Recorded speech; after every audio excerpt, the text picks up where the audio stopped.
All right, so we're going to talk about molecular geometry and Vsepr. So you guys are used to hopefully being able to arrange things in these 2 dimensions. That's where you're talking about on paper your Lewis structures. All right, but remember that is a 2-dimensional representation of something that actually exists in 3 dimensions. Okay, those bonds are going to share electrons, and the electrons, because they are the same charges, remember, like charges repel. So they're going to arrange themselves, the bonding atoms and those lone pairs, as far apart as possible because of the repulsion. Okay, and we call that Vsepr. Valence shell, so your outer shell, electron pair, because these electrons are always paired up, and then they're going to push apart because they're like charges. Okay, so we shorten that and call that Vsepr. Now, at honors level, there are 5 shapes that we're going to talk about, and those 5 shapes, when we're talking about it, it's around a central atom. And oh, come on, I had this all set up, I thought.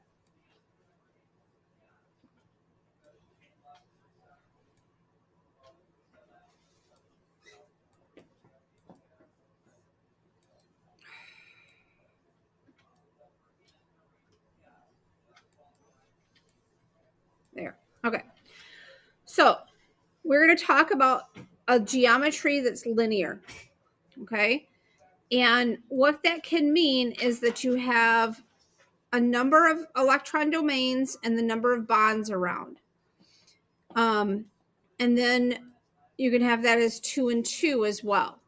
Okay. Now, let me show you an example of what we mean by this. So HF here. Oh, I can't draw in this. Oh, no, this is in Word. We're okay. All right. HF here.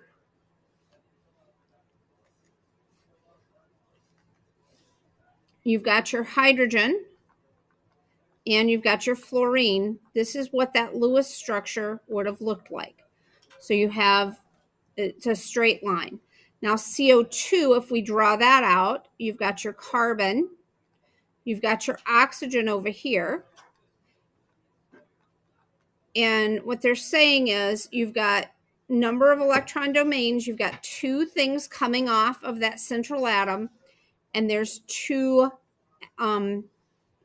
atoms there, okay? As opposed to this guy, where you have nitrogen, you have a lone pair of electrons on that nitrogen, then you have an oxygen over here and a fluorine here. And if we complete this with our dots, that's what the Lewis structure would have looked like. Now, when that happens, you end up with this kind of having a bigger domain than these 2. Because the lone pairs of electrons, since they're attached to that central atom, that is going to take up more space.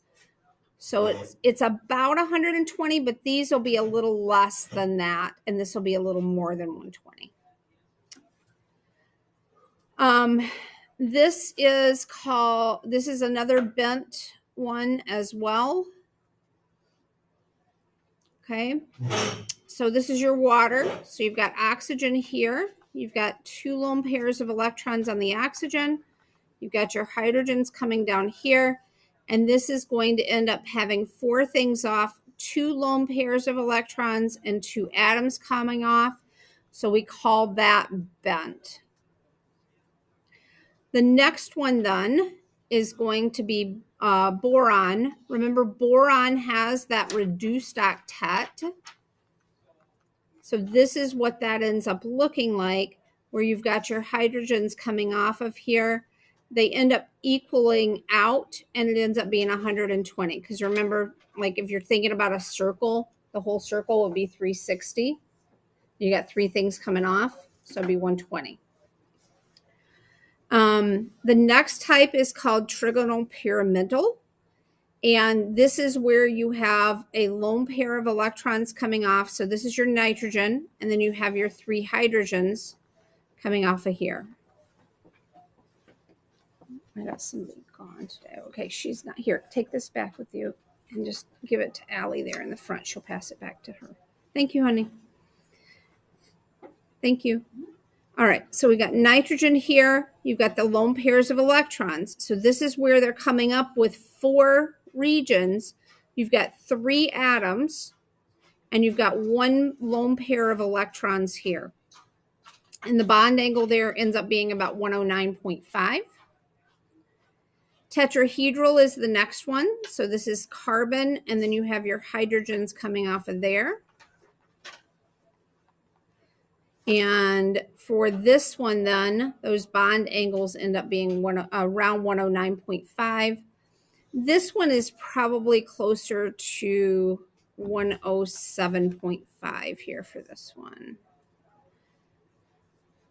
And then this one would be, I should have updated this. This should have been 104.5. So this bent one here, the first one on that chart there, this would have been bent. This is the water. That's 104.5. Change that in your notes. Trigonal pyramidal, they consider that 107.5. And tetrahedral is 109.5. So get those 2 updated in your notes, because you're going to need that coming up with what we're doing next.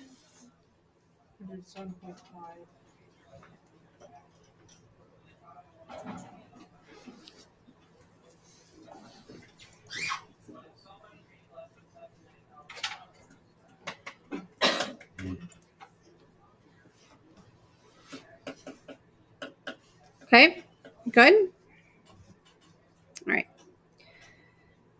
Then we'll get into polarity later. But I want you to practice with these. I'm going to pass out some stuff and have you practice with these. We're going to do a couple together, okay? All right.